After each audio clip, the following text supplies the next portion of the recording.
Item ಯಾವುದೇ ಇರಲಿ try ಮಾಡಿ ಆಚಿ ಚಿಕನ್ ಮಸಾಲಾ. ಚಿಕ್ಕೋಡಿಯಲ್ಲಿ ಮರ್ಯಾದೆ ಹತ್ಯೆ ಬೆಚ್ಚಿ ಬೀಳಿಸಿದೆ. ಪತಿ ಬಿಟ್ಟು ಪ್ರಿಯಕರನ ಜೊತೆ ಹೋದ ಮಹಿಳೆಯನ್ನ ಕೊಲೆ ಮಾಡಲಾಗಿದೆ. ಮರ್ಯಾದೆಗೆ ಹೆದರಿ ಮಗಳನ್ನೇ ಕೊಂದಿದೆ ಕುಟುಂಬ. ಚಿಕ್ಕೋಡಿಯಲ್ಲಿ ಮರ್ಯಾದೆ ಹತ್ಯೆ ನಡೆದಿದೆ. ಪತಿ ಬಿಟ್ಟು ಪ್ರಿಯಕರನ ಜೊತೆ ಹೋದ ಮಹಿಳೆ ಕೊಲೆಯಾಗಿ ಹೋಗಿದ್ದಾಳೆ. ಮರ್ಯಾದೆಗೆ ಹೆದರಿ ಮಗಳನ್ನೇ ಕೊಂದಿದೆ ಕುಟುಂಬ. ಹಣಬರಟ್ಟಿ ಗ್ರಾಮದ ಮಹಿಳೆ ಸತ್ಯವ್ವ ಹೆಳವಿ ಕೊಲೆಯಾಗಿ ಹೋಗಿದ್ದಾರೆ. ವಿಷ ಕುಡಿಸಿ ಕೊಲೆ ಮಾಡಲಾಗಿದೆ. ತದನಂತರದಲ್ಲಿ ಶವವನ್ನ ಸುಟ್ಟು ಕ್ರೌರ್ಯವನ್ನ ಮೆರೆಯಲಾಗಿದೆ. ಆಕೆಯ ಚಿಕ್ಕಪ್ಪ, ಭಾವ ಹಾಗೆ ಸಹೋದರ ಸೇರಿ ಮೂವರನ್ನ ಅರೆಸ್ಟ್ ಮಾಡಲಾಗಿದೆ. ಮಾರ್ಚ್ 21ರಂದು ಮರ್ಯಾದೆ ಹತ್ಯೆ ನಡೆದಿತ್ತು. 3 ಆರೋಪಿಗಳನ್ನ ಇದೀಗ ಅರೆಸ್ಟ್ ಮಾಡಲಾಗಿದೆ. ನ್ಯಾಯಾಂಗ ಬಂಧನಕ್ಕೆ ವಿಧಿಸಲಾಗಿದೆ. ಚಿಕ್ಕೋಡಿಯಲ್ಲಿ ನಡೆದಿರುವಂತಹ ದುರಂತ ಕಥೆ ಇದು. ಮರ್ಯಾದೆ ಹತ್ಯೆ ಎಲ್ಲರನ್ನ ಬೆಚ್ಚಿ ಬೀಳಿಸಿದೆ. ಪತಿ ಬಿಟ್ಟು ಈಕೆ ಪ್ರಿಯಕರನ ಜೊತೆ ಹೋಗಿರ್ತಾಳೆ. ಆಕೆಯನ್ನ ಕೊಲೆ ಮಾಡಲಾಗಿದೆ. ಮರ್ಯಾದೆಗೆ ಹೆದರಿ ಮಗಳನ್ನೇ ಕೊಂದಿದೆ ಕುಟುಂಬ. ಹಣಬರಟ್ಟಿ ಗ್ರಾಮದ ಮಹಿಳೆ ಸತ್ಯವ್ವ ಹೆಳವಿ ಕೊಲೆಯಾದ ದುರ್ದೈವಿ. ವಿಷ ಕುಡಿಸಿ ಕೊಲೆ ಮಾಡಲಾಗಿದೆ. ಬಳಿಕ ಶವವನ್ನ ಸುಟ್ಟು ಕ್ರೌರ್ಯವನ್ನ ಮೆರೆಯಲಾಗಿದೆ. ಚಿಕ್ಕಪ್ಪ, ಭಾವ ಹಾಗೂ ಸಹೋದರ ಸೇರಿ ಮೂವರನ್ನ ಅರೆಸ್ಟ್ ಮಾಡಲಾಗಿದೆ.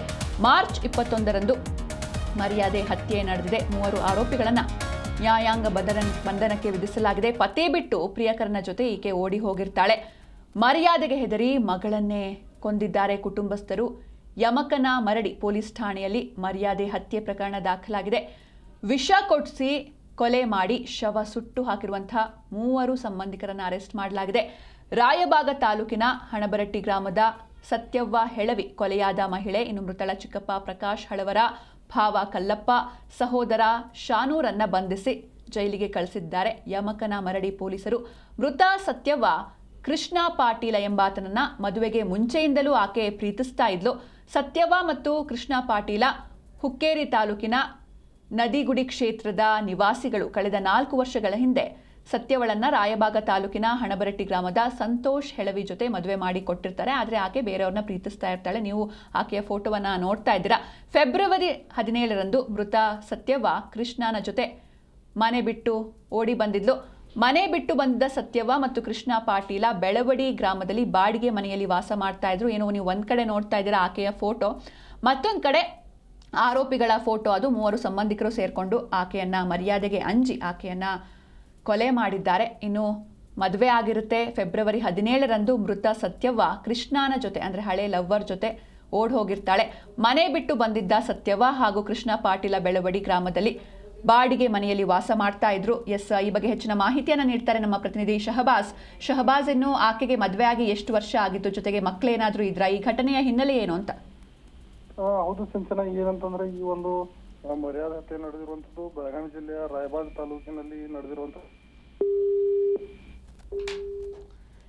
ಸಂಪರ್ಕ ಕಡಿತವಾಗಿದೆ. ಮತ್ತೊಮ್ಮೆ ಕಾಂಟ್ಯಾಕ್ಟ್ ಮಾಡೋದಕ್ಕೆ ಟ್ರೈ ಮಾಡ್ತೀವಿ. ನಾನು ಆಗಲೇ ಹೇಳ್ತಾ ಇದ್ದೆ, ಇವರಿಗೆ ಬೇರೆಯವ್ರ ಜೊತೆ ಮದುವೆ ಆಗಿರುತ್ತೆ, ಆದರೆ ಆಕೆಗೆ ಮುಂಚೆಯಿಂದನೂ ಇನ್ನೊಬ್ಬನ ಜೊತೆ ಪ್ರೇಮ ಇರುತ್ತೆ. ಹೀಗಾಗಿ ಮದುವೆ ಆದ್ಮೇಲೂ ಕೂಡ ಸಂಬಂಧ ಹಾಗೆ ಕಂಟಿನ್ಯೂ ಆಗುತ್ತೆ. ಫೆಬ್ರವರಿ 17ರಂದು ಮೃತ ಸತ್ಯವ್ವ ಕೃಷ್ಣನ ಜೊತೆ, ಕೃಷ್ಣ ಅಂದ್ರೆ ಲವ್ವರ್ ಜೊತೆ ಮನೆ ಬಿಟ್ಟು ಓಡಿ ಬಂದಿದ್ಲು. ಮನೆ ಬಿಟ್ಟು ಬಂದಿದ್ದ ಸತ್ಯವ್ವ ಮತ್ತು ಕೃಷ್ಣ ಪಾಟೀಲ ಬೆಳವಡಿ ಗ್ರಾಮದಲ್ಲಿ ಬಾಡಿಗೆ ಮನೆಯನ್ನ ಮಾಡಿಕೊಂಡು ಅಲ್ಲಿ ಜೀವನವನ್ನ ನಡೆಸ್ತಾ ಇದ್ರು. ಈ ವಿಷಯ ಇಬ್ಬರ ಮನೆಯವರಿಗೆ ಗೊತ್ತಾಗಿ ಇಬ್ಬರನ್ನೂ ಕೂಡ ವಾಪಸ್ ಕರ್ಕೊಂಡು ಹೋಗಿರ್ತಾರೆ ಕುಟುಂಬಸ್ಥರು. ಬಳಿಕ ಮಹಾರಾಷ್ಟ್ರದ ಶಿರೋಳಕ್ಕೆ ಕರ್ಕೊಂಡು ಹೋಗಿ ಬುದ್ಧಿವಾದವನ್ನ ಹೇಳಿರ್ತಾರೆ. ಈಗೇನು ಕೊಲೆ ಮಾಡಿದ್ದಾರೆ ಅವರ ಚಿಕ್ಕಪ್ಪ, ಭಾವ ಹಾಗೆ ಸಹೋದರ ಅವರೆಲ್ಲ ಸೇರ್ಕೊಂಡು ಬುದ್ಧಿ ಹೇಳಿರ್ತಾರೆ. ತದನಂತರ ಸಾಂಗ್ಲಿ ಜಿಲ್ಲೆಯ ಅರಗ ಗ್ರಾಮಕ್ಕೆ ಕರ್ಕೊಂಡು ಹೋಗಿ ಅಲ್ಲಿಯೂ ಸಹ ಬುದ್ಧಿವಾದವನ್ನ ಹೇಳ್ತಾ ಇದ್ರು ಆರೋಪಿಗಳು. ಬುದ್ಧಿ ಮಾತು ಕೇಳದೆ ಸತ್ಯವ್ವ ನಾನು ಕೃಷ್ಣ ಪಾಟೀಲ್ ಜೊತೆನೆ ಇರ್ತೀನಿ ಅಂತ ಹಠ ಮಾಡ್ತಾ ಇದ್ಲು. ಎಷ್ಟೋ ಬುದ್ಧಿವಾದ ಹೇಳಿದ್ರು ಕೂಡ ಮಾತು ಕೇಳ್ತಾ ಇಲ್ಲ ಅಂತ ಸಿಟ್ಟಿಗೆದ್ದ ಸಂಬಂಧಿಕರು ಬಲವಂತವಾಗಿ ವಿಷವನ್ನ ಕುಡಿಸಿ ಕೊಲೆ ಮಾಡಿದ್ರು. ಮಾರ್ಚ್ 21ರಂದು ಕೊಲೆ ಮಾಡಿ ಶವವನ್ನ ಸುಟ್ಟು ಹಾಕಿದ್ರು ಆರೋಪಿಗಳು. ಪ್ರೀತಿಸಿ ಮನೆ ಬಿಟ್ಟು ಹೋಗಿದ್ದಕ್ಕೆ ಮನೆಯ ಮರ್ಯಾದೆ ಹೋಯಿತು ಅಂತ ಈಕೆಯನ್ನ ಕೊಲೆ ಮಾಡಲಾಗಿದೆ. ಕೊಲೆ ಮಾಡಿ ಸಾಕ್ಷಿಯನ್ನ ನಾಶಪಡಿಸೋದಕ್ಕೆ ಶವವನ್ನ ಸುಟ್ಟು ಹಾಕಿದ್ರು ಆರೋಪಿಗಳು. ಇನ್ನು ಘಟನೆಗೆ ಸಂಬಂಧಿಸಿದಂತೆ ಆಕೆಯ ಪ್ರಿಯಕರ ಲವ್ವರ್ ಕೃಷ್ಣ ಪಾಟೀಲ ಯಮಕನ ಮರಡಿ ಪೊಲೀಸ್ ಠಾಣೆಯಲ್ಲಿ ದೂರನ್ನ ದಾಖಲಿಸಿದ್ದ. ದೂರಿನ ಅನ್ವಯ ಯಮಕನ ಮರಡಿ ಪೊಲೀಸರು ತನಿಖೆಯನ್ನ ಮಾಡಿದ್ರು. ಕೊಲೆ ರಹಸ್ಯವನ್ನ ಭೇದಿಸಿದೆ ಕಾಕಿ 3 ಆರೋಪಿಗಳನ್ನ ನ್ಯಾಯಾಂಗ ಬಂಧನಕ್ಕೆ ಒಪ್ಪಿಸಿದ್ದಾರೆ ಪೊಲೀಸರು. ಒಟ್ಟಾರೆಯಾಗಿ ಮರ್ಯಾದೆಗೆ ಅಂಜಿ ಈಕೆಯನ್ನ ಕೊಲೆ ಮಾಡಲಾಗಿದೆ. ಮುಂಚೆನೇ ಇವರಿಗೆ ಲವ್ ಇರುತ್ತೆ ಇನ್ನೊಬ್ಬನ ಜೊತೆ, ಕೃಷ್ಣ ಎನ್ನುವಂಥ ವ್ಯಕ್ತಿಯ ಜೊತೆ. ಆದರೂ ಮನೆಯವರು ಬೇರೆಯವ್ರ ಜೊತೆ ಮದುವೆ ಮಾಡಿ ಕೊಡ್ತಾರೆ. ಮದುವೆಯ ನಂತರವೂ ಆ ಲವ್ ಕಂಟಿನ್ಯೂ ಆಗುತ್ತೆ. ಹೀಗಾಗಿ ಮನೆ ಬಿಟ್ಟು ಲವ್ವರ್ ಜೊತೆ ಓಡಿ ಹೋಗ್ತಾರೆ. ಈಕೆ ಓಡಿ ಹೋಗಿ ಬೇರೆ ಒಂದು ಗ್ರಾಮದಲ್ಲಿ ಬಾಡಿಗೆ ಮನೆ ಮಾಡಿಕೊಂಡು ಅಲ್ಲಿರ್ತಾರೆ. ಆದರೆ ಅವರ ಸಂಬಂಧಿಕರು ಯಾರಿದ್ದಾರೆ, ನೀವು ಈ ಕಡೆ ಇನ್ನೊಂದು ಕಡೆ ಫೋಟೋ ನೋಡ್ತಾ ಇದ್ದೀರ, ಅವರ ಚಿಕ್ಕಪ್ಪ, ಭಾವ ಹಾಗೆ ಸಹೋದರ, ಅವ್ರು 3 ಜನ ಅವ್ರನ್ನ ಮತ್ತೆ ವಾಪಸ್ ಮನೆಗೆ ಕರ್ಕೊಬರ್ತಾರೆ. ಬುದ್ಧಿವಾದ ಹೇಳ್ತಾರೆ, 2-3 ಬಾರಿ ಬುದ್ಧಿವಾದ ಹೇಳ್ತಾರೆ. ಆದರೆ ಎಷ್ಟೇ ಹೇಳಿದ್ರೂ ಕೂಡ ಇಲ್ಲ, ನನಗೆ ಕೃಷ್ಣನೇ ಬೇಕು, ಅವನನ್ನು ಬಿಟ್ಟು ನನಗೆ ಇರೋದಕ್ಕೆ ಆಗೋದೇ ಇಲ್ಲ ಅಂತ ಈಕೆ ಹಠ ಮಾಡ್ತಾಯಿದ್ರು. ಹೀಗಾಗಿ ಎಷ್ಟೇ ಬುದ್ಧಿ ಹೇಳಿದ್ರು ಮಾತು ಕೇಳ್ತಾ ಇಲ್ಲ ಅಂತ ಕೊನೆಗೆ ಕೊಲೆ ಮಾಡಿದ್ದಾರೆ. ಈ ಬಗ್ಗೆ ಹೆಚ್ಚಿನ ಮಾಹಿತಿಯನ್ನು ನೀಡ್ತಾರೆ ನಮ್ಮ ಪ್ರತಿನಿಧಿ ಶಿವರಾಜ್ ನೇಸರ್ಗಿ. ಶಿವರಾಜ್, ಇನ್ನು ಆಕೆಗೆ ಮದುವೆ ಆಗಿ ಎಷ್ಟು ವರ್ಷ ಆಗಿತ್ತು, ಮಕ್ಕಳೇನಾದರೂ ಇದ್ರ, ಹಾಗೆ ಈ ಘಟನೆಯ ಹಿನ್ನೆಲೆ ಏನು ಅಂತ? ಶಿಜನ, ಪ್ರಮುಖವಾಗಿ ಇಲ್ಲಿ ಸದ್ಯ ಈಗ ಮಾನವ ಸಮಾಜವೇ ಒಂದು ರೀತಿ ತಲೆ ತಗ್ಗಿಸುವ ಘಟನೆ ಒಂದು ಕೂಡ ನಡೆದಿದೆ ಅಂತಾನೆ ಹೇಳ್ಬೇಕು. ಏನು ಪತಿಯನ್ನು ಬಿಟ್ಟು ಪ್ರಿಯಕರನ ಜೊತೆಗೆ ಓಡಿ ಹೋಗಿದ್ದ ವಿವಾಹಿತ ಮಹಿಳೆಯನ್ನು ಆಕೆ ಕುಟುಂಬಸ್ಥರೇ ಸಮಾಜದ ಮರ್ಯಾದೆಗೆ ಅಂಜಿ ಬಲವಂತವಾಗಿ ವಿಷ ಕುಡಿಸಿ ಕೊಲೆ ಮಾಡಿರುವ ಭೀಕರ ಘಟನೆ ತಡವಾಗಿ ಬೆಳಕಿಗೆ ಬಂದಿದೆ. ಸಿಂಚನ, ಇಲ್ಲಿ ಪ್ರಮುಖವಾಗಿ ಏನು ಬೆಳಗಾವಿ ಜಿಲ್ಲೆಯ ರಾಯಬಾಗ ತಾಲೂಕಿನ ಹನಬರಟ್ಟಿ ಗ್ರಾಮದ ಸತ್ಯವ ಹೆಳವಿ ಕೊಲೆಯಾದ ಮಹಿಳೆ, ಹತ್ಯೆ ಮಾಡಿದ ಆರೋಪಿತರಾದ ಪ್ರಕಾಶ್ ಹಳವರ್ ಮತ್ತು ಕಲ್ಲಪ್ಪ ಶ್ಯಾಮ್ನೂರ್ ಸಹೋದರ ಎಂಬುವರು ಪೊಲೀಸ್ ಬಂಧನ ಮಾಡಿದ್ದಾರೆ. ಸಾಕ್ಷ್ಯ ನಾಶಪಡಿಸುವ ಉದ್ದೇಶದಿಂದ ಆರೋಪಿತರು ಶವವನ್ನು ಸುಟ್ಟು ಹಾಕಿದ್ದು ಯಮಕನಮಡಿ ಪೊಲೀಸ್ ಠಾಣೆಯಲ್ಲಿ ಮರ್ಯಾದಾ ಹತ್ಯೆ ಪ್ರಕರಣ ದಾಖಲಾಗಿದೆ.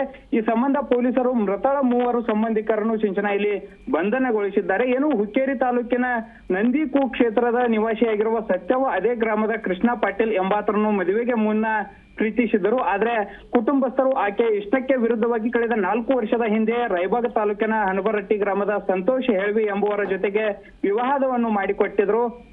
ವಿವಾಹದ ನಂತರವೂ ಕೂಡ ಪ್ರಿಯಕರನ ಸಂಪರ್ಕದಲ್ಲಿದ್ದ ಸತ್ಯವ ಫೆಬ್ರವರಿ 17ರಂದು ಕೃಷ್ಣ ಪಾಟೀಲ್ ಜೊತೆಗೆ ಮನೆ ಬಿಟ್ಟು ಓಡಿ ಬಂದಿದ್ದಳು. ಇಬ್ಬರು ಬೆಳವಡಿ ಗ್ರಾಮದಲ್ಲಿ ಬಾಡಿಗೆ ಮನೆಯೊಂದರಲ್ಲಿ ಏನು ವಾಸವಾಗಿದ್ರು. ಈ ವಿಷಯ ತಿಳಿದು ಇಬ್ಬರ ಕುಟುಂಬಸ್ಥರು ಅಲ್ಲಿಗೆ ತೆರಳಿ ಅವರನ್ನು ವಾಪಸ್ ಕರೆತಂದು ಬಳಿಕ ಸತ್ಯವಳಿಗೆ ಬುದ್ಧಿವಾದ ಹೇಳಲು ಮಹಾರಾಷ್ಟ್ರ ಶಿರೋಳ್ ಮತ್ತು ಸಾಂಗ್ಲಿ ಜಿಲ್ಲೆಯ ಅರಗ ಗ್ರಾಮಕ್ಕೆ ಕರೆದೊಯ್ದರು. ಆದ್ರೆ ಸಂಬಂಧಿಕರು ಎಷ್ಟೇ ಬುದ್ಧಿವಾದ ಹೇಳಿದ್ರು ಸತ್ಯವ ಮಾತ್ರ ಕಿವಿಗೊಡ್ಲಿಲ್ಲ. ನಾನು ಕೃಷ್ಣ ಪಾಟೀಲ್ ಜೊತೆಯಲ್ಲೇ ಇರುತ್ತೇನೆ ಎಂದು ಹಠ ಹಿಡಿದಿದ್ದಳು. ಪ್ರೀತಿಸಿ ಮನೆ ಬಿಟ್ಟು ಹೋಗಿದ್ರಿಂದ ಈಗಾಗಲೇ ಸಮಾಜದಲ್ಲಿ ಮರ್ಯಾದೆ ಹೋಗಿದೆ, ಈಗ ಮತ್ತೆ ಅದೇ ಹಠ ಮಾಡುತ್ತೀಯಾ ಎಂದು ತೀವ್ರ ಆಕ್ರೋಶಗೊಂಡ ಸಂಬಂಧಿಕರು ಮಾರ್ಚ್ 20ರಂದು ಆಕೆಗೆ ಬಲವಂತವಾಗಿ ವಿಷ ಕುಡಿಸಿ ಕೊಲೆ ಮಾಡಿದ್ದಾರೆ. ಅಷ್ಟೇ ಅಲ್ಲದೆ ಯಾರಿಗೂ ಅನುಮಾನ ಬಾರದಂತೆ ಹಾಗೂ ಸಾಕ್ಷ್ಯ ನಾಶಪಡಿಸುವ ಉದ್ದೇಶದಿಂದ ಶವವನ್ನು ಸುಟ್ಟು ಹಾಕಿದ್ದಾರೆ ಎನ್ನಲಾಗಿದೆ. ಘಟನೆಗೆ ಸಂಬಂಧಿಸಿದಂತೆ ಪ್ರಿಯಕರ ಕೃಷ್ಣ ಪಾಟೀಲ್ ಯಮಕನಮಡಿ ಪೊಲೀಸ್ ಠಾಣೆಯಲ್ಲಿ ದೂರನ್ನು ಕೂಡ ದಾಖಲಿಸಿದರು. ಸಿಂಚನ, ಇಲ್ಲಿ ಈ ದೂರಿನ ಆಧಾರ ಮೇಲೆ ತನಿಖೆ ಆರಂಭಿಸಿದ ಪೊಲೀಸರು ಕಾರ್ಯಾಚರಣೆ ನಡೆಸಿ ಕೊಲೆ ರಹಸ್ಯವನ್ನು ಭೇದಿಸುವಲ್ಲಿ ಯಶಸ್ವಿಯಾಗಿದ್ದಾರೆ. ಸದ್ಯ ಘಟನೆಯಲ್ಲಿ ಭಾಗಿಯಾದ 3 ಆರೋಪಿಗಳನ್ನು ಬಂಧಿಸಿ ನ್ಯಾಯಾಲಯಕ್ಕೆ ಒಪ್ಪಿಸಲಾಗಿದೆ. ಸಿಂಚ, ಪ್ರಮುಖವಾಗಿ ಸದ್ಯ ಈಗ ಪ್ರಾಥಮಿಕ ಮಾಹಿತಿ ಆಗಿದ್ರಿಂದ ಸದ್ಯ ಇದರ ಬಗ್ಗೆ ಮಧ್ಯಾಹ್ನ ಬೆಳಗಾವಿ SP ರಾಮ್ ರಾಜನ್ ಅವರು ಕೂಡ ಸುದ್ದಿಗೋಷ್ಠಿ ನಡೆಸಲಿದ್ದಾರೆ. ಈ ಕುರಿತು ಇನ್ನಷ್ಟು ಹೆಚ್ಚಿನ ಯಾವ್ಯಾವ ಮಾಹಿತಿಯನ್ನು ನೀಡ್ತಾರೆ ಎಂಬುದನ್ನು ಇಲ್ಲಿ ಕಾದು ನೋಡಬೇಕಾಗಿದೆ. ಸಿಂಚನ, ಓಕೆ, ಥ್ಯಾಂಕ್ ಯು ಶಿವರಾಜ್ ನೇಸರ್ಗೆ ನಿಮ್ಮೆಲ್ಲ ಡೀಟೇಲ್ಸ್ಗಾಗಿ.